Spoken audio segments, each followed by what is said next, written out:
Hey guys, this week's show is brought to you in part by Bombas Socks, the most comfortable quality and best fitting socks on the market. The best socks that I own. I wear them at all the shows. If you see me at a show, you'll see me wearing Bombas. When I buy a pair, and when you buy a pair, they will donate a pair to someone in need. Do something good for this earth. Go to bombas.com/lowercase Colt. If you do, they'll give you 20% off your very first order. If you don't like them, they'll refund you your money. No questions asked. Go enjoy some new Bombas socks. But for now, enjoy the show. This is the Art of Wrestling with professional wrestler Colt Cabana. It's Colt Cabana. All right, how you guys doing? Come on in, sit down, get ready. We're going to have a good week. It's a real good week. You're about to listen to The Art of Wrestling, a professional wrestling podcast. It's a life podcast. It's a personal journal. It's an entryway into the minds, the souls, the hearts, and the lives of the people involved in the world of professional wrestling.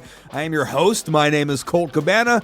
I am a man who's taking in some music. I am a man who took in some culture for a day. Mainly, I'm a guy who likes to hang out on airplanes and in airports. Most importantly, though, I am a professional wrestler, and I'm sitting here live in my studio apartment in Chicago, Illinois. Before I go any further, this is fan-supported and listener-supported podcast supported by people just like you. We give it to you free of charge every single Thursday on ColtCabana.com, iTunes, SoundCloud, wherever you get your podcasts from. A couple great ways that you can support, rate, review, and subscribe on iTunes. Tell a friend, Snapchat it out, tweet it out, Vine it out. Best way to support, though, got a couple of bucks. You can hit me up at coltmerch.com, digitalcolt.com. T-shirts, buttons, pictures, posters, DVDs, digital downloads, premium podcasts, a lot of fun stuff on there. Great way to support me. Thanks. coltmerch.com, digitalcolt.com. I did say up top that it is going to be a good episode, and Conan is on the show, and it's a great episode. He is the man. Conan is the man. He's the guy who I've been trying to have him on a podcast going on over 4 years, if not 5 years now. And finally, we were in the same place at the same time, and he was able to come on the show, and I'm very grateful. And I think we just... You know, there's some guys where you kind of hit it all, and I don't even think we hit anything with this. He's a great talker. He's a legend in Mexico, and we touch on that. And he's also a legend just in wrestling in general. So I'm so appreciative to have him on the show and to talk with him and have a good talk. Let me make something real clear here. We talk about how we're in a hallway at Wale Mania in Dallas, and the acoustics aren't the greatest. Not only that, he's speaking very softly. There's people speaking in the background. There's a lot of shit going on. Sometimes you'll hear this name mentioned on a couple different podcasts, but a fan put me in touch with a guy named Declan Quinn, a.k.a. Creaky, and he's a podcast wizard. He took out all the echo and the ambient noise, and he fucking killed it. And this is a great podcast. Thanks to Creaky. If this is something that you need help with in your audio world, creakystudios.com. And this is his job. He does it. He nails it. He's on Twitter at Creaky Studios, or Declan himself at DE Quinn on Twitter. So a giant thank you for helping me. Everyone, hopefully, is grateful. I know I am. I went to London this weekend.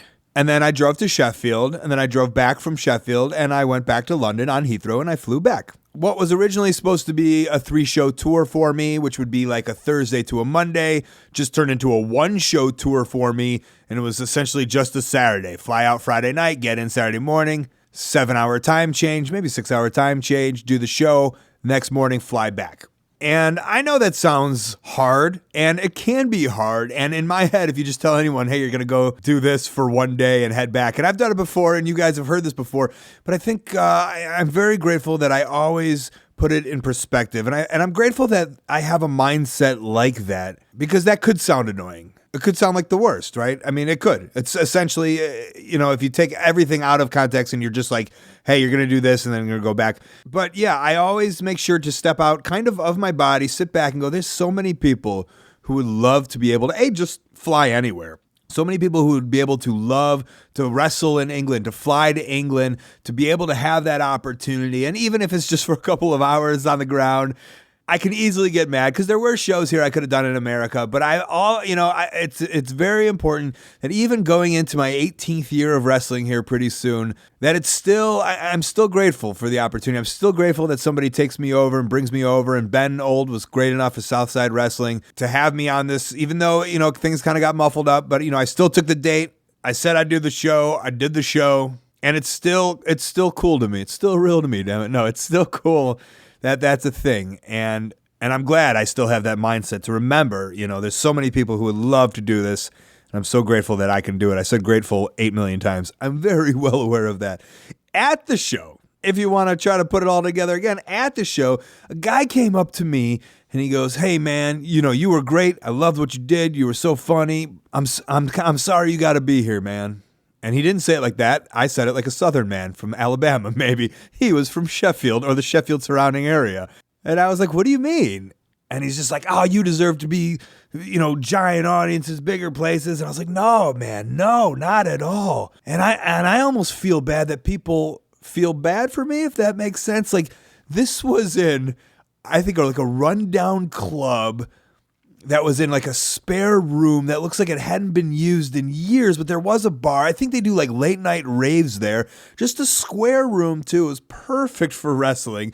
Backstage was like a garage that nobody was using. I'm not even sure. And the seats were like, there was just random chairs from random things. I think there was a couple couches out there for people to sit on. The show was very well attended too. It was a really good show. But that show was like the embodiment of the alternative professional wrestling independent scene, which is what I love. And I said, man, listen, I go do the Sheffield Arena. I'm not getting any crazy stories. I go, this is where the stories come from. This is what I remember. This is the weird fucking places that we wrestle that I want to be. This is where I'm comfortable. It's where I make my home. So I was almost glad that he was able to say that to me, and I was able to tell him, no, this is what I do, and I fucking love it. Before we do go on to Conan, I was in England this week. Last week I didn't get to talk about it. Sadly, a wrestler named Chris Travis passed away. I had been doing shows, I'd say 10 years shows with Chris Travis over there in the UK. He'd gone from this little skinny guy who was on these shows. I think him and Joey Hayes were doing stuff. And then all of a sudden, a couple years later, I saw him and he really looked the part. You could tell he wanted to be a full-time wrestler, and he was doing the Butlins camps, wrestling for All-Star Wrestling. He was on the road every single week. Guys like him and Ligero and a bunch of other guys were doing the job. They were doing the job of a professional wrestler. And then he got cancer, and then he got rid of that cancer. And while the cancer was gone, we did a show together in Scotland for ICW. And I remember talking to him, and we had about a 20-minute conversation. And it essentially was a podcast, It essentially was an art wrestling podcast with Chris. But it was just us talking. And I think from me doing all these conversations over the years of talking with people and talking with wrestlers and kind of getting into it, it's given me this great attentiveness. So when I'm sitting there with him, I was really able to get the whole story, and I was able to talk with him and really have a deep emotional conversation. It was a real eye-opener. I did so many shows with him, and it was so sad to hear that the cancer had came back, and it's sadly taken his life. And I know sometimes we don't want to say that wrestling defines who we are, but Chris Travis really loved wrestling. He loved his wrestling family, and he loved the wrestling community. And I'm grateful to have known Chris. Hopefully I can do my part, and maybe you can YouTube Chris Travis and enjoy a match of his and help his legacy live on. We do have a Song of the Week this week, and before we get into it, we have a sponsor for the Song of the Week, 5-4 Club, basically getting you sweet clothes sent to you on the reg. Here's the deal when it comes to clothes with me. I don't know what to get. I know I should be looking good, or at least presentable, but the idea of going out and shopping really frustrates me. I hate it so much. And I know I'm not the only one that thinks this way. I know there's like-minded dudes out there who are listening to this right now. If you have a clothes budget, then this is for you. 5-4 Club is $60 and free shipping. Each club delivery, they send you sweet clothes that are hip, cool, fit your fashion sense. You can pick your sense. I picked casual. That's what I went with. They also have classic, forward, and mix. It's really the perfect way to build up your wardrobe, have options, different seasons, different looks, and not have to shop around and waste your time and come home with something that you don't even want. When they asked to advertise with me, I went on the site and I love the concept. At least just go check out the site. If you dig it, use the promo code COLT. Get 50% off your first month. That's $30 for like $200 worth of clothes. 54club.com. Use that promo code COLT and get 50% off today and start looking good. All right, the song this week is sang by Conan, and I assume a bunch of other Mexican babes are back there backing him up. He had an album called La Ley de Conan, and probably some other ones. I'm pretty sure this is the opening song on it. It's called Muy Pero en la Disco, and if my Spanish is correct from the 6th grade with Miss Benito, that means very dog in the disco. I don't think that's what it means. That's what it sounds like it means. All right, enjoy it. It's pretty great, and we'll be back with Conan.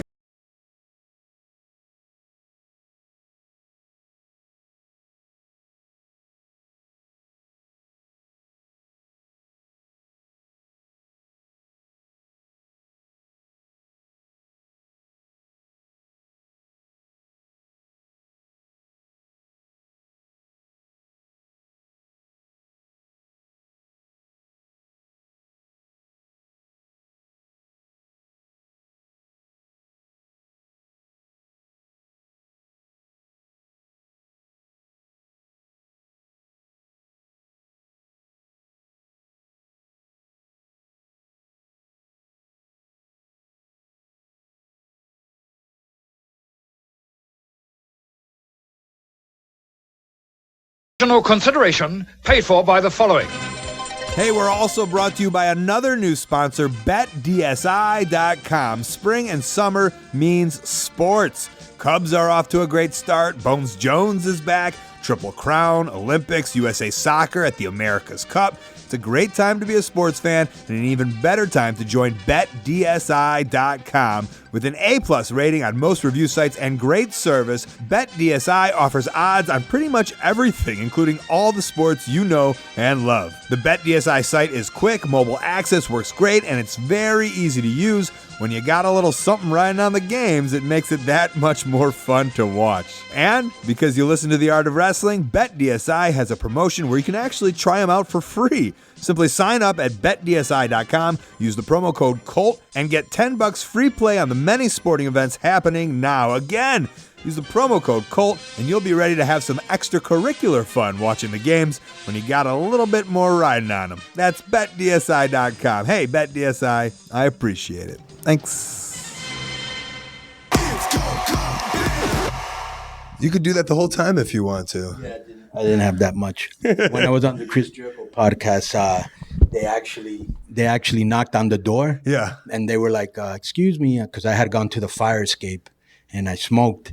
And, so I had to leave the door open because I was afraid I'd lock myself out. Mm-hmm. So obviously some of the smoke wafted into the hall. Right. So when I went into his room, they knock and they go, has anybody in here been smoking? And Chris goes, no. And then he goes, well, some lady said that some guys that came in here were smoking.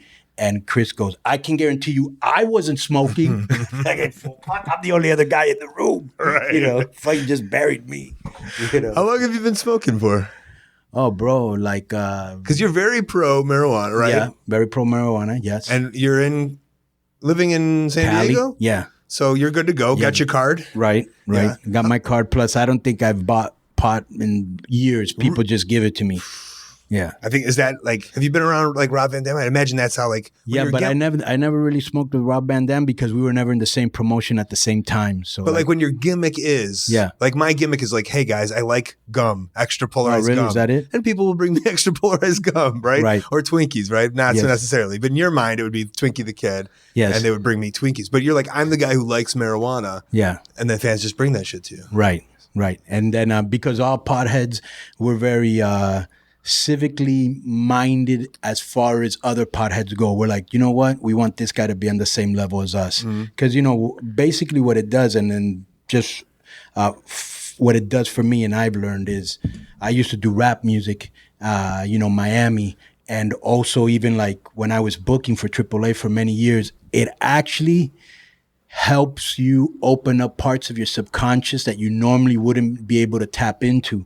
That's why you see such great literature, even great music from Jimi Hendrix to the Beatles. A lot of them, smoked or they did a little bit of acid or whatever it was that they did. They get into that part of your subconscious, your psyche that you normally can't tap into. And that's what I was going to, and then the next thing I would say, what about like acid and mushrooms and that kind of stuff? Yeah, I've tried that before, but that's just something you can't be doing every day because you'll fucking just freak out. So how long have you been smoking weed for? Probably since my teen years. Like 12 years old? Probably, yeah. Yeah. Yeah. Now, are you from that? Okay, someone said you were, I don't know what your background is. Is it Puerto? Yeah, my mom's Cuban, my dad's Puerto Rican. But you grew up? And I grew up in Miami. You did grow up in Miami. I grew up in Miami. And then what happened was when I was very young, I was getting into a lot of trouble. So I was basically given a choice. You can either go to jail or you can go into the military. And so what I did is I left as far as I could from Florida, and I went to California. Any further, I would have been in the Pacific Ocean. So I ended up going into the Navy, and I got into I joined when I was probably 17 years old. So what was what was the final straw that your parents said, come on? It wasn't my parents, it was a judge. Okay. Yeah, it was actually a judge that said, you're either going to go to adult jail, once you're juvenile, once you turn 18, you're going to start in jail at 17. And once you're done at 18, I'm bringing you to an adult jail. And at the same time, you got to remember, I grew up in Miami in the 80s, right?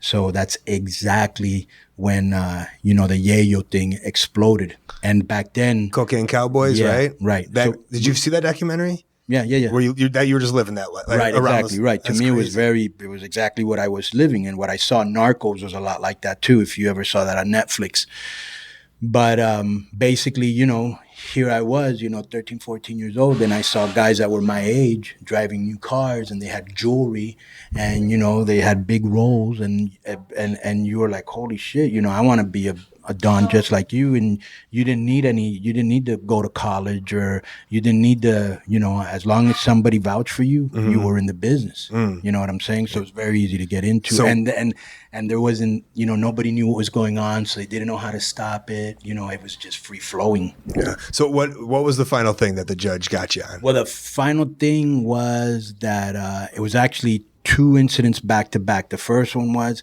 I was actually in a store with another friend, and we used to shoplift shit, and then we would sell it at school. And just as we were leaving the store, this guy decided to pick up a sunglass. Just as we were leaving the store, we were almost through. He went and he picked up a sunglass and he put it on, and he got stopped for that. And I was actually going to run, and I didn't want to leave him alone. And so they arrested us, and my dad came to the police station. First of all, just so you can imagine the type of beating I received. A, he's my stepfather, so you're getting that stepfather beating. B, he was from the Bronx, and he was like a badass. And C, this was back in the day where you could literally beat up somebody in front of the cops and they wouldn't do shit. Like my mom would beat me up in public, and people would just pass by and go, "Yeah, he deserves that." That's what parents do. It isn't it isn't like today. Oh, I'll call social services or whatever. The family saying all this. No, back then they were like, look, my mom when she would leave me with the neighbors, she would tell them shit like, if he gets out of hand, you can whoop his ass. And I was like, damn, you're co-signing motherfuckers to whoop my ass. Yeah, but you were. Yeah, I was very that kind of kid, right? Though? Yeah. Right, deserving of trouble. And what kind of area did you like? I grew up in Carroll City. That's where I went to elementary, which actually MVP's from there. Okay. And Rick Ross, and that's where I went to elementary school. And then after that, I moved to another part of Miami. And what were your parents doing? Or your mom and your stepdad were hard workers, or? Yeah, my dad owned a dress company where they made dresses, and they and they were first generation over? Well, no. Well, my biological dad's Puerto Rican. My mom got divorced. Okay. And she married this guy from the Bronx who was a Russian Jew. Hey, Shabbat Shalom. Here we go. Yeah. And his mom was Puerto Rican. So I was getting the Jewish thing, the Russian thing, and the Puerto Rican thing, just from him. And then from my mom, I just got straight Cuban. Okay. And so he actually had come from New York, and he had a dress company. And what they did is they would send the material, and they would cut it up. They would sew it up. They would make a dress, and they would ship it out, and I kind of grew up around that. Can you sew? No, I cannot. You never picked it up, huh? No, because I did other shit there, but I was never a seamstress. Yeah. Did you think later, as the gear business was a thing in wrestling, maybe I should have picked this up? No, because I don't like that type of work. But it did help me in that. The one thing it did help me, if you look at any of my pictures from Mexico back in the day, I was overly extravagant. So I was using a lot of colors from Miami that you usually wouldn't see, from fuchsia to turquoise, in a business that at that time in Mexico, when I first got there, they were just using grays and whites and blacks and just very plain basic colors. And, I was coming in here with these really loud colors from Miami and a very extravagant kind of swag from Miami. What was the first thing that like? So why were you like, oh, no one else is doing this, I'm going to be extravagant? Does that make sense? Because I was from Miami and I always like to stick out. You know, like I've always been a ham my whole life. Like I remember they'd have parties at my house and people would start doing jokes and I wanted to say a joke, or I was real good at imitating people. So I'd go out there and I'd imitate, and I just loved the applause. Or we'd have like dance contests and I would go out there and I'd be doing all these Michael Jackson moves. I'd wear a cape. You know, and if I lost the dance contest, I would shoot hot. Yeah. You know, so I was always a ham. You could dance, huh? Yeah, but I was always a ham. More than anything, just a ham. But so on top of the ham though, that you know the politics of wrestling, where it's like, am I allowed to? Right. There's like that, like you got. So if you're young and you're coming into Mexico and you're wearing all these green, there's like. And you tell me who the dudes are, who you're like, ooh, I don't want to piss off. I never cared, Colt. Just never did.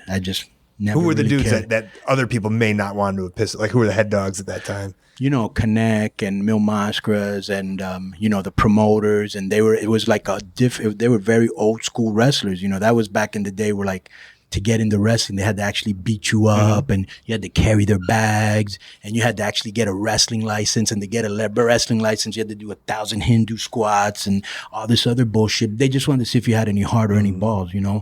As you now know, since the genie's out of the bottle because of shows like Tough Enough or Vince McMahon coming out and declaring this sports entertainment, it's a lot easier to get into business. Plus guys like Rey Mysterio, you know, who broke the blueprint to what a wrestler could look like, and now smaller wrestlers had a chance. The whole panorama of wrestling has changed, you know, and everything is going to evolve no matter what. But I came in a time where it was really hard to break into the business. You know, they literally beat you up. Also, one big difference between me and a lot of wrestlers is that I didn't grow up wanting to be a wrestler, and I did not grow up like a huge wrestling fan. Like I watched wrestling. I grew up in Miami, so I watched wrestling like it was called Florida Championship Wrestling. It was on Channel 6 on Saturday at 12 o'clock. I remember that very, very well. And I might have watched that from maybe 6 to 10 years old. That was like Dusty Rhodes, Jack Briscoe, Terry Funk, that type of wrestling. I totally lost interest in wrestling. And then I picked it up again like when the Cyndi Lauper shit was going down, because I was watching MTV at that time. So I was like, wow, this is pretty cool. It's pretty crazy. And I kind of started to pick it up again there. But I was never like a passionate, diehard fan. I was never like, oh, this is what I want to do. I actually got into the business by mistake. Yeah. So when I came in, I wasn't really in awe of that many people. Right. And I also came in with the mentality that, and really, this is my mentality was, you got yours, I'm about to get mine. But that can easily weed people out. Oh, though. Yeah. Like, so not being in awe of people is very powerful. Yeah. It's one thing to have that mentality, but then there's people that will fucking knock you off, right? This is what really happened. Somebody obviously took a liking to you, or somebody obviously... Well, I had a lot of problems. You know, I had to fight a lot of guys like for Rio in the ring doing a match. You know, they were stiff with me. They didn't want to sell. You know, there was this one guy, his name was Super Halcon, and he was a shoot Olympic champion. And he one time picked me up and he gave me, bro, what felt like 90 hip tosses in a row. And those rings are the worst too, right? Yeah. And just, I mean, boom, and I got up and boom, and I got up and boom, and he wouldn't sell for me, and he made me look like shit. But the thing was, Colt, is that for whatever reason, bro, people were paying money to see me, and I was selling out like everywhere I was going. It was ridiculous. But that doesn't happen right away. Does it? Pretty happen right away. Okay, how do you sneak into wrestling? Pretty much. How do you? Okay, first let's go back a second. Yeah. You went into the Navy. Right. Went to California, and then how do you get into wrestling by accident? Okay, I got into wrestling by accident because I was on the Navy boxing team. I got hurt. They took me off the Navy boxing team and they put me on a ship. They put you on the Navy pro wrestling team? No.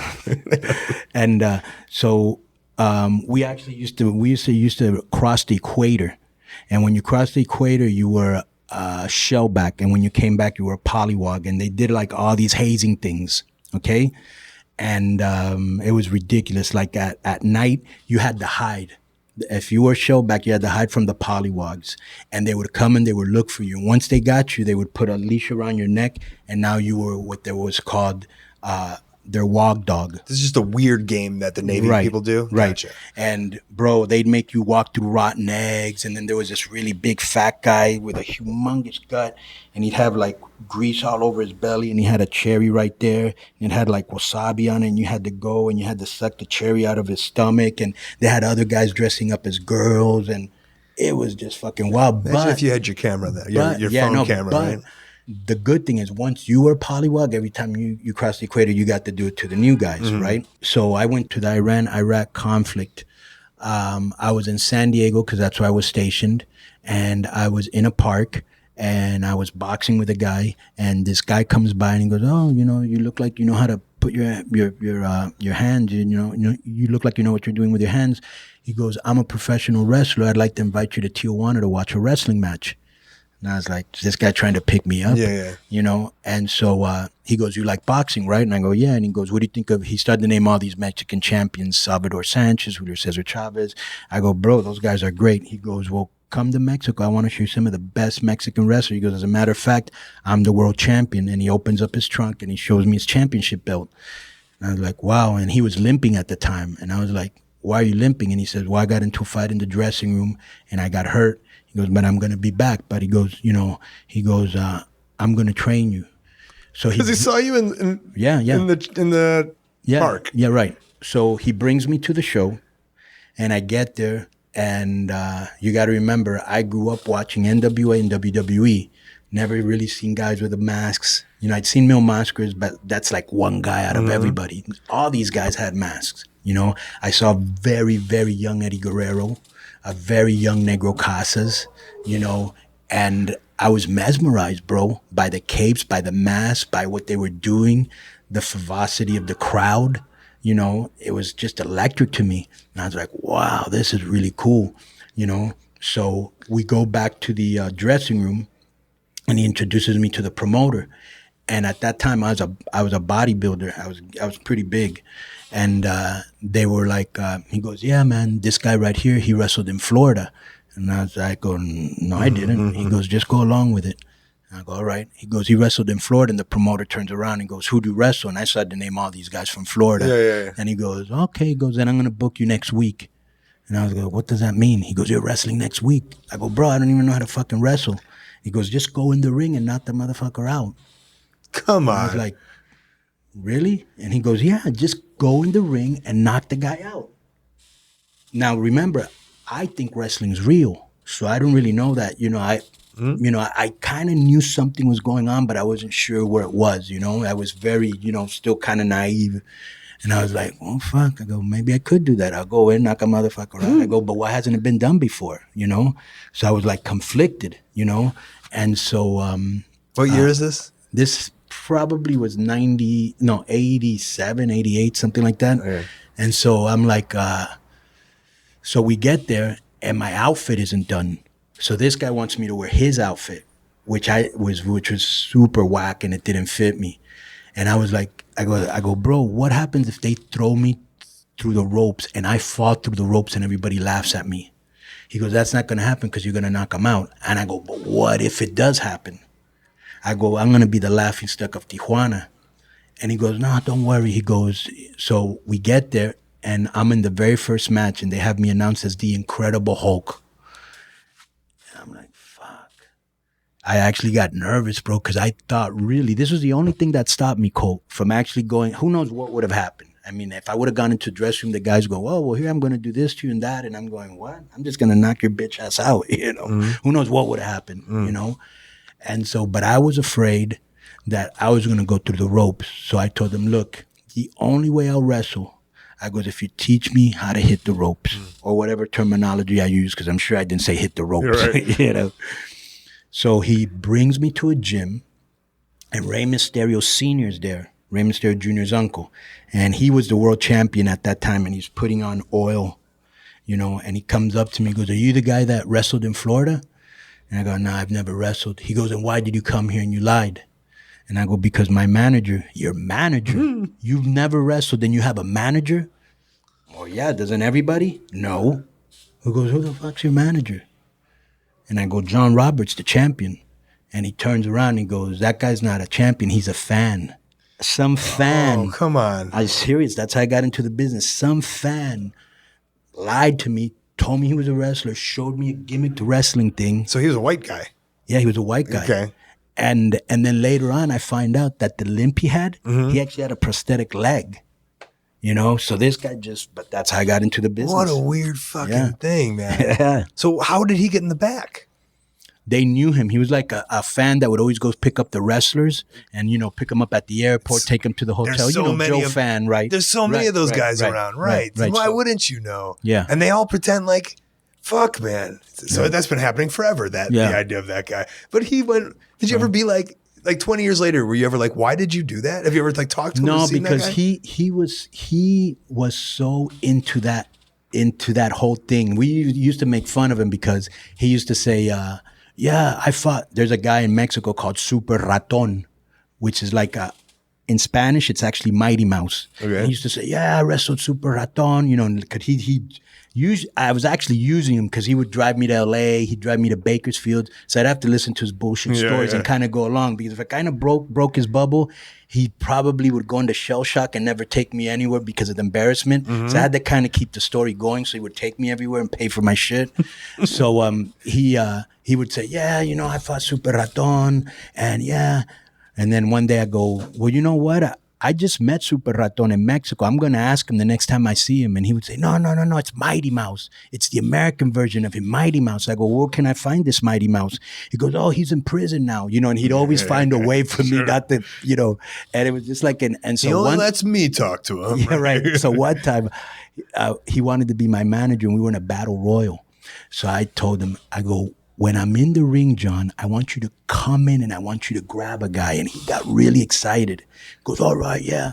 And so I told Rey Mysterio, who at that time had to be maybe 17 years old, I go, when John gets into the ring, I want you to drop kick him until he falls on his ass, make him pay a lesson for trying to be into the wrestling business, And Ray was, man, I can't do that. He's got a bad leg. I go, fuck that. I go, just get him. Not only does he have a bad leg, he has no leg.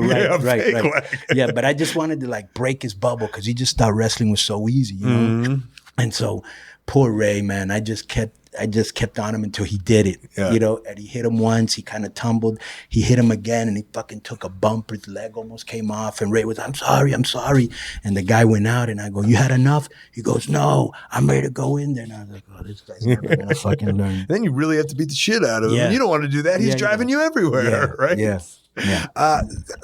So Rey Mysterio Sr. was like, fine, okay, you can be in a match. And then did you beat the fuck out of that guy?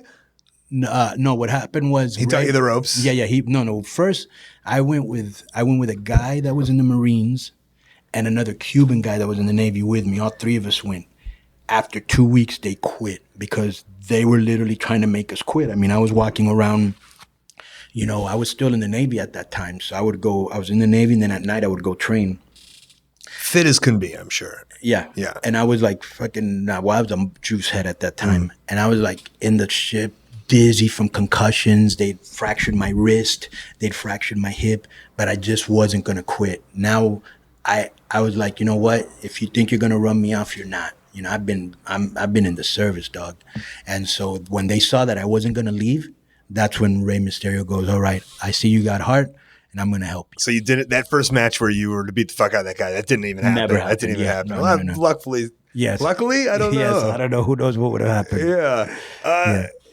Okay, and then you said like you didn't even have time to like eat shit. You just kind of became a star? Right. You just became a star. Right. And you were a huge star, obviously. And I'd like to kind of hear about like I guess the idea of that or what was going on or like. Well, what really happened was that the first territory I was in was Ciudad Juarez, Chihuahua, which is on the border of El Paso. At that time, the main star there was Eddie Guerrero because that's where his family was from. So they moved you from Tijuana and they promoter. Well, here's another funny story. Yeah. Just to show you how my career has been like one accident into another. Rey Mysterio Sr. told me, I'm going to go on a tour of these different cities. He goes, but they're all through the desert. He goes, do you want to come and see what the wrestling life is like? By that time, I kind of had the bug. And I was like, fucking. And I left with him. I left my work and I just went with him. by that time I'd already gotten out of the Navy and I was working somewhere else, and I just left my work and I just went with him like a roadie kind of. What were you doing? Sorry. What was the work really quick? At that time, you'll love this one. You will love this one. This is I knew it was going to be good. Stories into itself. I had an adult bookstore. Oh, that's good. And I was making bank. No shit. You owned it? No. I was making money, bro, because I had so many side hustles going on in there. It was ridiculous. Yeah. Those rooms in the back, the one with the glory holes, or you have girls go back there and give guys hand jobs. I'd get a cut out of all of that. Okay. Which is good business. Not ringing shit up. Right. Okay. Boom. The usual so scams. I was making but screw, good money. Who needs the dildos? We're going on the road. Right. So maybe Cassandra. What? Yeah. Is that even necessary? Exotic. He's also from Juarez. Yeah. And so we're going through all these desert cities, and we finally get to Ciudad Juarez, which is a major city, okay? So Eddie Guerrero's family is from there. His dad used to promote in El Paso. El Paso is actually, just for a little factoid, was the first place where they did lucha libre in Mexico, and the owner of the Arena Mexico, Salvador Luteroth, in the 30s, actually saw lucha libre in El Paso, and he got the idea to do it in Mexico. Wow. But anyways, so Gory, his dad, Eddie's dad, who many consider, now imagine this, all the great stars that have come out of Mexico, maybe the greatest Mexican wrestler of all time. When you went into Eddie's house, they had this picture, which was awesome. It was his dad doing a full bridge on his neck. He had like a barbell right here on his chest while he's doing a bridge. And he had like Eddie and Mondo, his sister, and the mom all standing on top of him. How old school is that? Yeah, that's awesome. Is that picture still around? I'm sure it's in their house. Probably, yeah. But every time I went, it was there. And so, Mondo, Chavo, Hector, Eddie, Gory, they all wrestled in Juarez. So Eddie was the youngest, and so everybody loved him. And when I got so we're traveling all these cities and we get to Juarez. So when we get to Juarez, the promoter, and another thing I must say, Juarez at that time was owned by a channel called Channel 44, which is the #1 channel right now in Juarez. And they used to televise each match. So they had like their own TV show for their own audience. And it was super popular. I mean, super. Is it one of those things where like you're just a star in that area, but like if you go anywhere else, you're like unknown? Right. Exactly. So I got there, and like I said, I was a bodybuilder at that time. So the promoter told Ray Mysterio, goes, "Who's the guy that's with you?" "Oh, he's one of my students who's just starting in the business." He goes, "I have an incredible idea for him." And he goes, "All right." So the next day, they actually had me go to the studio, and they had me do a promo with this guy. His name is Ari Diablo Romero, one of the best talkers I've ever seen in my life. Now, I'd never talked on the mic. So here he was cutting an incredible promo. He had all these scars on his head. I'd never really seen scars up that close. He had a fork in his hand. "I'm going to get this guy, and I'm going to do this, I'm going to do that." And they gave me the microphone, bro, and I was trembling. I was so nervous. No, he was to fight you, or he was like tagging with you, or you were hit with him? Explain that. Yeah. So how did that promo work? Okay, so let me tell you. Let me even go back before that. Okay. So when I'm sitting there and he says, "I want to use this guy," he goes, "I have an idea." So they have me go to the dressing room, okay? And they go, "We want you to go into the ring." Now, I might have had 4 matches. Yeah. Okay. You knew how to run the ropes, though. Yeah, I knew how to hit the ropes. I knew how to not go through them. Yeah. And so they were like, "Okay, we want you to grab a chair." And I was like, "Well, why don't you just give me 3 chairs instead of 1? He goes, "All right, get 3. And we want you to run into the ring. And when Ari Romero, who this guy was telling you about, is beating up on this guy called Rocky Star, who was a big legend over there, with his tag team partner, 2-on-1, I want you to run in, hit him with the thing, and take off your shirt. That's all I want you to do." So I went in, hit him with the chairs, took off my shirt, and the fucking place went nuts. So the next day we had to cut this promo. And so he's going, "I don't know who this guy is, fucking jacked off juice head, but I got the fork to put you in your place and all this." I'm like, holy shit, I'm listening to a world-class promo and I don't even know how to talk. And so they gave me the mic and I was trembling and I was so embarrassed. I told them that it was because the air conditioner was on too cold. And they're like, "All right, turn the air conditioner down." I was like, shit. And I was still nervous, you know. Which is also something you've never wanted in Mexico, to turn that air conditioning down, right? Yeah. And so, bro, my promo is brutal, super brutal. And it's your first promo, of course, it's going to be brutal. Super brutal. And when I came back the next week, the crowd had gone up. So we did another angle where I actually bled that guy. That he was like, they called him El Rey del Tenedor, which means the Ray of the Fork. He used the fork as a gimmick. And that the second time I saw him, I believe I used a fork on him. Of course, obviously he bladed himself. And the next week, the crowd was up again. Did you know he was going to do that to his forehead? I didn't really know. No, you were just kind of doing something, and then he comes up bleeding. Were you like, "Fuck, did I do this to him?" No. I knew that there was blading, but I didn't know how you did it. Gotcha. So and then I just became like an overnight sensation in Juarez, and every time I went there was selling out. And then Eddie came back, and then we became like this unbreakable tag team. And then of course I turned on him, and that place went nuts. So the business was in Juarez, right? Where you first and you're a year in doing unbelievable business, right? But it obviously, and my knowledge of lucha is awful, right? But it obviously then translates to the big picture of all of lucha, because you're like the king of lucha libre, right? At one time, I was one of the biggest draws, and one of the proudest things for me to say, I've had a lot of proud moments in wrestling, especially in lucha libre, is, I never had to deal with politics. I never had to deal with racism, which is things that I had to deal with in the United States. The politics were at a very minimum. The racism was null. There was none. In Mexico? In Mexico, none. Something which I did have to face in the United States. Did you think when you say racism, are you saying as an American? As just a non-Mexican. As a non-Mexican, just like Americans. If you're non-American, most Americans that are racist don't like you. But I guess my question from a totally outsider's stupid, I'm like, well, this guy's a Latino, obviously. Yeah. But even so, even in Mexico, they don't give a fuck if you're Latino. Right. Well, there's, it's like normally. It's almost. I'll give you an example. If you put a guy from Wales and a guy from England and Ireland and Scotland and the United States all in the same room. Yeah, they all speak English, but they each have slangs. They each have, different foods that they eat. But to the mind's eye, I'd be like, oh, same person, it's the white dude. Yeah. But you're saying once you got on TV and you were talking, they're like, oh, he's not from Mexico City. Yeah, no, but I never, from the wrestlers, not the people, because the people aren't really racist. It's more the wrestlers. And so, like when in WCW, if you were Japanese or if you were black, bro, they had a major lawsuit. I mean, it was like the guys in charge were mostly good old boys, but when you went to Mexico, it wasn't something that it wasn't an obstacle that I had to jump over like in the United States. That's what I'm saying. Right. And so, I just blew up, and then I got into a mainstream stuff, like soap operas, rap records, variety shows, all that.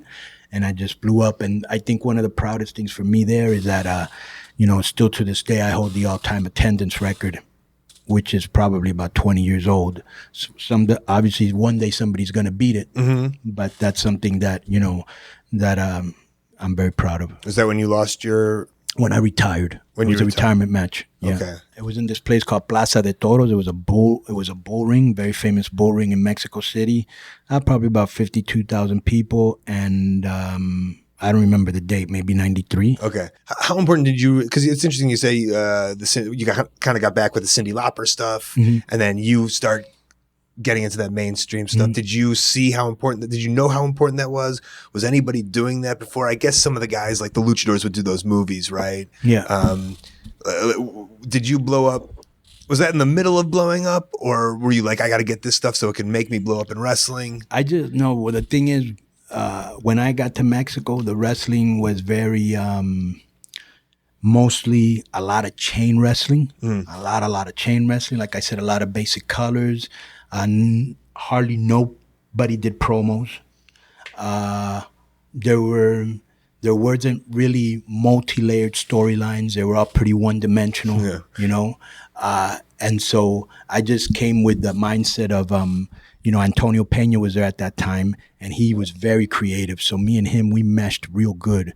So I just came with the mindset that the more entertaining because I always felt that if I didn't address a certain way or look a certain way or even act a certain way, I was just another wrestler. So I just always wanted to stand out.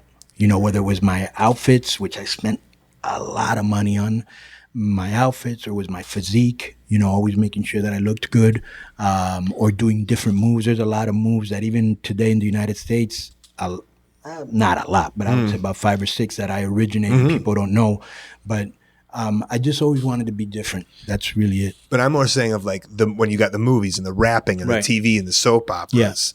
Did that come because you were a huge wrestler, or did that really help you become a huge wrestler?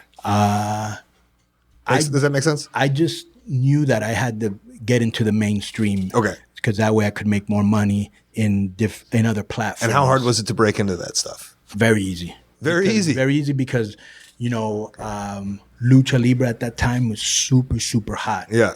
So we were like almost like an NBA star would be right now, like that. Okay. That's so. how But hot if you get into soap, like how come everybody else wasn't also, or was all the other wrestlers? Because they weren't really like. I can't speak for what they were thinking. I don't think they were as big a hustler as I was. You're just a little more. I was proactive. just that sense, and I was just a hustler. Like I'll give you an example. A lot of times when I was in Miami and I was selling whatever I was selling, and let's say in this case it was, the main thing that I used to do in Miami was steal cars. And but even like when I was selling pop, for example, right? A lot of times I'd smoke with my customer. A lot of times my shit wasn't the best. I didn't have the best shit, but people liked me, so they would smoke my stuff even if it wasn't that good at that time. So I was always good at selling myself because that's part of the deal. How many times have you gone somewhere, Colt, and you were going to buy something, maybe the guy was a dick, and you're like, you know what, I don't want to give him my commission or my business. Of course, yeah. Or you've gone somewhere, person's really nice, and you're like, you know what, I want to help this person out, And so I was always in a state of always selling myself more than my talents. Once I sold myself to you, then I showed you my talents, and that always worked for me. Because when I did a rap record, I told them that I'd done rap music in Miami. I'd never done rap music in my life. Yeah. You also wrestled in Florida. Right. Billy Jack Haynes, right? Yeah. So just act the part. What came first? Was the Giant show in California or the Max Moon stuff? Which Giant show in California? When Worlds Collide. Oh, what? Max Moon. Max Moon came first. You had a big hand in When Worlds Collide, am I correct? Yeah, I was booking at that time with Antonio Pena. And that was like, that like changed a lot of the landscape of wrestling. Is that correct to say? Yes. Is that like a big pivot point in wrestling? Huge, because it was the first time people saw like, Rey Mysterio and La Parca and myself and Lucha Libre and Juventud Guerrera and Psychosis, a young Juventud, a young Psychosis, a young Rey, when they were just... they were inventing moves. They weren't even copying shit. They were inventing moves. They were just extremely dedicated to stealing the show every night. And that's all they cared about. And they were very athletic, and they weren't hurt, and they were young, and and they weren't doing no drugs. So they were incredible, bro. And I kind of started with me because my whole mindset was like, I'm gonna go out there, and I just sold this place out. I was real cocky. I just sold this place out. I go, don't let all these people that came to see me see a shitty show. I want you guys to fucking kill it. If you can do better than me, one day you will be wrestling with me. And they were. Like 2 years later, they were in the main events with me. So whose brainchild was When Worlds Collide? I'm not sure whose it was. It might have been this guy that was working with us called Ron Scholar, who was actually a lawyer for a Public Enemy from New York. He was our partner in California. It might have been him or it might have been WCW, but I think it was probably Scholar. Okay. Yeah. And the idea was just to do a one-off show to just show everybody the world, or like? Yeah, no, it's to work together. It's to work together. It's like, you promote the show Lucha Libre, and then let's start sending luchadors to WCW, and you send people to us. So then it worked exactly. Well, no, because they never did that. When I went to WCW was probably 5 years later. And the only reason I got to WCW is because I was in ECW, and Kevin Sullivan saw me in ECW, and he talked to a woman who was his wife at the time. And he was like, yo, I want Conan to come here. And then once he called me, I said, you need to bring Ray, you need to bring Hoovy, you need to bring Psycho. Well, then when I say it changed the landscape, then it... Well, it changed the landscape in the sense that people saw Lucha Libre for the first time, saw a Lucha Libre show, and were like, holy shit, there's something different out there. And in that sense, it was just it was a one-off show, but it really didn't change the business, but it made people notice, wow, there's something happening in Mexico. They're out drawing us in California. Right. it just made people stand up and notice. And that's probably where Paulie saw it, Of course. Yeah, because I was on a trip to Singapore, and I remember Paulie, he was like, hey, can you tell me about Eddie Guerrero and Love Machine, which at that time, Love Machine, Art Barr, and Eddie Guerrero were without a doubt, they were even picked by the Observer that year, the best tag team in the world. And they were incredible. And he goes, what about Eddie and Art? And I go, bro, they're incredible. And he goes, what about this Rey Mysterio and Psychosis? I go, with all due respect to everybody on your show, Paulie, if I send you those two guys, they're going to steal the show. He goes, are you sure? I go, I'm positive. Yeah. He goes, okay, send them. So I sent him, and he was still in the arena, bro. Like, probably the match wasn't even 10 minutes old. He goes, I need them to come back next week. They killed it. He goes, can you come too? And I go, yeah. Why were you on a trip with him in Singapore? Or he was on the phone? Oh, because this guy called John Orezi, he was a promoter from New York. That sounds familiar. Yeah, he had done a tour, and on that tour was Bob Orton Sr., DDP, myself, a little Mexican midget called Masquerita Sagrada and Espectrito, Paulie, Medusa, Greg Valentine. It was just one of those international, one of those randos, right. You were the like guy. They call you, hey, we got a show here in Philippines, and you show up and like, which I've done Shelton before. Benjamin's there and Carlito. Gotcha. This is so much to tackle, and I think we'll hit some later when we do this again in 5 years. But I do want to touch on, because a lot of my story is the shitty run in the WWE and then going forward, and you, I don't know, I can't speak for you, but essentially, like, you probably thought that was the change for you. That was the big thing. You were going to become bigger than big, and that obviously didn't happen. No. That's really, to tell you the truth, again, this is where it's like my thing takes another turn. When I got the WWE, I actually got there because Pat Patterson, I had been recommended by this guy called Red Bastien. I was in WCW. I had done this thing called the Pat O'Connor Memorial Cup. And I went there with Rey Mysterio Sr., and we fought Chris Adams and Norman Smiley, who represented England.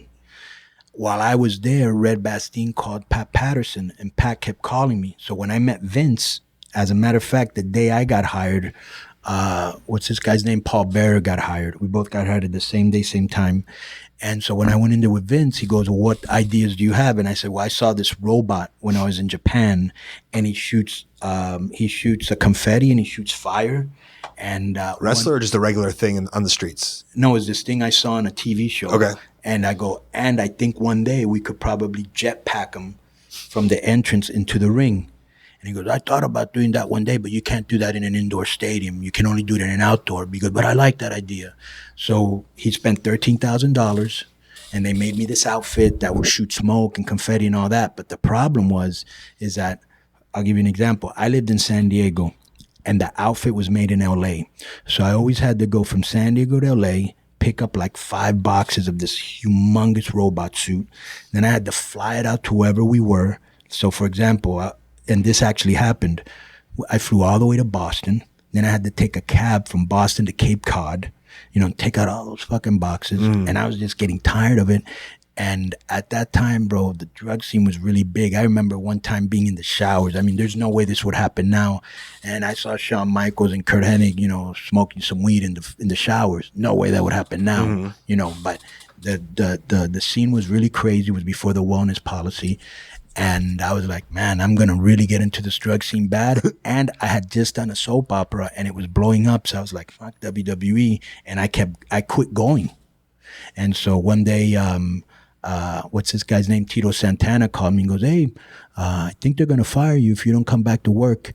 And I go, I don't give a shit. And he goes, well, would you give your outfit to Paul Diamond because he fits in it? Goes, I don't care. Did you like Paul Diamond? I really didn't know him that well. Okay. And so when that was a great Tito, by the way. Yeah, that was good. Yeah. And so next thing I know, they sent me a letter and they were like, "You're fired." I don't give a shit because I was blowing up in Mexico real tough. They didn't give a fuck. No, they didn't even give a fuck. Yeah, I like it. Yeah. And that's been your motto and mantra your whole career. I think, yeah, right? whatever happens, bro. And I look at guys like you that you've been able to make it, and without the WWE, and there's a liberating thing to it. Of course, I always know in my mind that if I would have been given a chance, I would have done good, and so would have you. Right. And that deep down inside, and so do the other wrestlers, But at the end of the day, that doesn't define me. I've made all my money without WWE. Maybe one day I'll go there as a writer. I might go there in the Hall of Fame, or I may never go in there. Mm-hmm. Doesn't really matter to me. Mm-hmm. You know what I'm saying? It's not a real big deal. I'm going to make money doing other things. Mm-hmm. Yeah. This was amazing. And like I said, we'll do it again. Yeah. I think most importantly is you passed a test. Yeah. Which is people I really like in wrestling. Yeah. Is the Sanjay Dutt test. Yes. So who's ever boys with Sanjay. Yes. And I know you and Sanjay. Sanjay's my boy, bro. Yeah. Sanjay is my boy. So you're the and we went to the Sudan, and this guy was seriously, he did the same mistake I did. Okay, so when we're on the plane, Rey Mysterio goes, right before we're about to leave, Rey Mysterio goes, hey, do you think we're supposed to get some sort of vaccination before we go to Sudan? It's a little late, but let me look. And I swear to God, me and Sanjay were laughing about this. They recommended you get a hepatitis shot, malaria pills, like 5 shots. Yeah. And some of them you had to get them like 2 weeks before you got there. So when we got there, we were on a boat, and anytime we saw flies, he would get napkins and put them all around his skin and put insect repellent, and he was afraid to get bitten. And he goes, man, I read all the shots you had to take, but I read it too late because you were supposed to take some of them 2 weeks before, So we were on this boat, and everybody was freaking out. We were on the Nile. And to tell you the truth, the Nile is very... what would be the word? Underwhelming. Okay, so it's not a real big deal. It's like you're in the Nile. So the guy's real proud. The guy's going, yeah, this is like this tour guide, and he's Sudanese, and he's like, yeah, this is where the white Nile meets the blue Nile, and it was really dirty. The river was really dirty, and the wrestlers, they were like, doesn't look blue or white, looks brown to me. Yeah. He goes, can we cut this shit? Can we cut this trip short? Can we turn around? Everybody just wanted to leave because there were flies everywhere. We were afraid of getting infected, and poor Sanjay, he was really, really like worried. Yeah. Well, very OCD too, and so I can picture the but that's my boy. I like for Sanjay. Sure. And you passed the test, like I said. Most where you on the internet, but most importantly, you do a podcast. Yeah. And I just did your podcast, and it was such a nice. I always like when someone's on my podcast, they're always like, Colt, like, wow, I got like, everyone was tweeting me, they really liked it, and I got like such a nice reaction from your fans too, which was really everyone reached out. Well, you know what I like? You've got 2 microphones. Very professional looking microphones. You got some gimmick that connects the microphone to another gimmick. This looks like something that would give you a speeding ticket or something. Sure. What is this? That's the recorder, and then this is like this boosts the mic. All right, and so we were going to do it. We were going to do it inside of like this club, but there's too many people mingling in there. Then I wanted to do it in the VIP room, and he didn't want to do it there. Then I wanted to do it outside. He made sure we came to a hall that's really quiet. Yeah. Okay. Pretty zany looking. It's black and white. Looks like a zebra print. And people have actually come into this hall while we've been talking, and he's been very passive aggressive. Excuse me, guys, we're trying to record here. Oh, my bad. Very professional. Whereas when I do my podcast, I just do it on Skype. Yeah. There is no microphone. You hear my dog barking in the background. You occasionally hear me eating, and you will occasionally, and even in your podcast, you heard me lighting up my lighter. That was awesome. Yeah. But man, Cole, I like you, dude. You're a cool dude, and much respect. You're a pioneer in this podcasting game, and I like that you're doing your own thing on your own terms. Fuck yeah, man. Plug your podcast and your Twitter and everything. Yeah, mine is KONNAN 5150. That's my Twitter. If you're going to talk shit on somebody else's Twitter, because I'll just block you. Right. But straight up. And then the other one is MLWradio.com. There's a lot of great content on there. We don't just talk wrestling. We talk about everybody and everything from politics to sports, everything in between. And any guest that comes on, I bust their balls.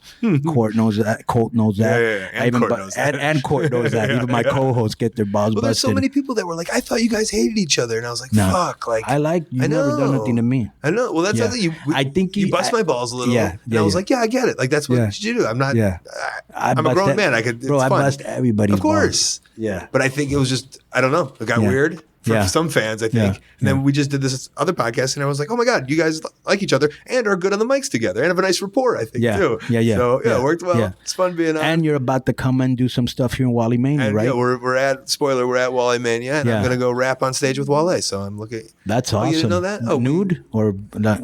Nude? What, maybe? No, I mean, we choreographed a whole song and dance. In the nude. Well, you choreographed in the nude to do it with clothes on. I like that.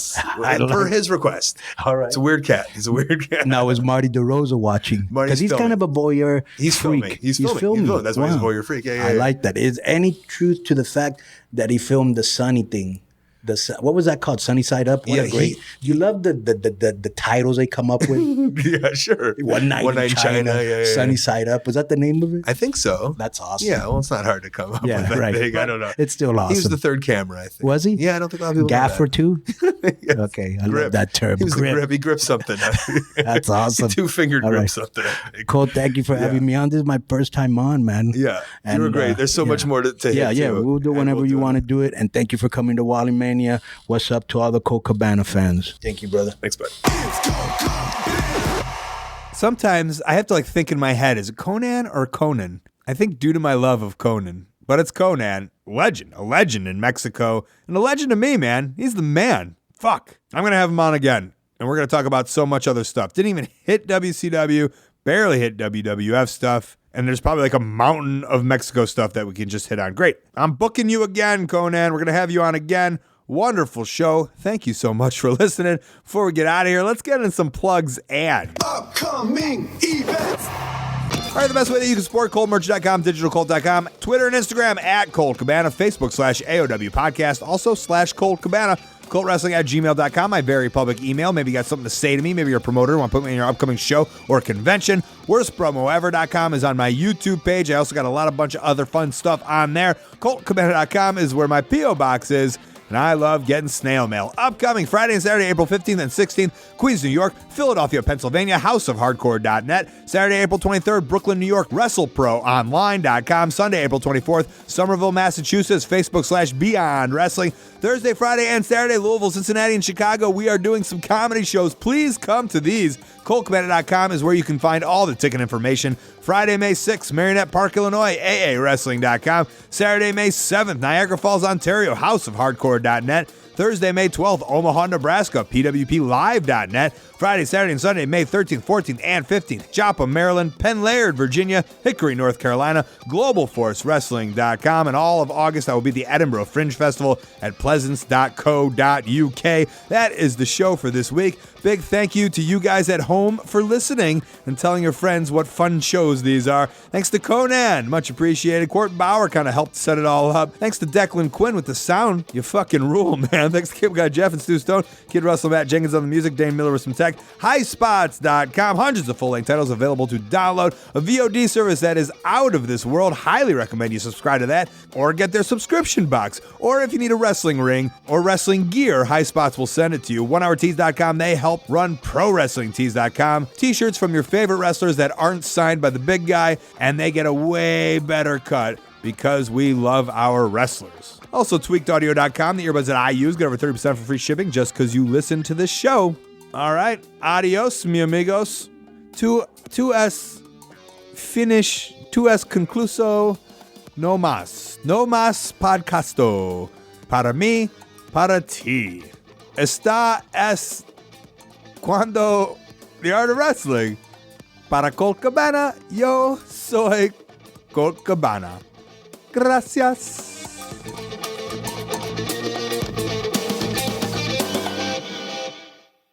Aquí estoy en Dallas con mi amigo Colt Cabana. Vamos a hacer un podcast. Él fue uno de los primeros pioneros del podcast. Yo hablo no español. Para mí es muy guapo y muy bonito. Muy fuerte. Fuerte. Gracias. Colt Cabana, mejor conocido como Twinkie the Kid. Hey, no bien. No bien, Konnan. No bien.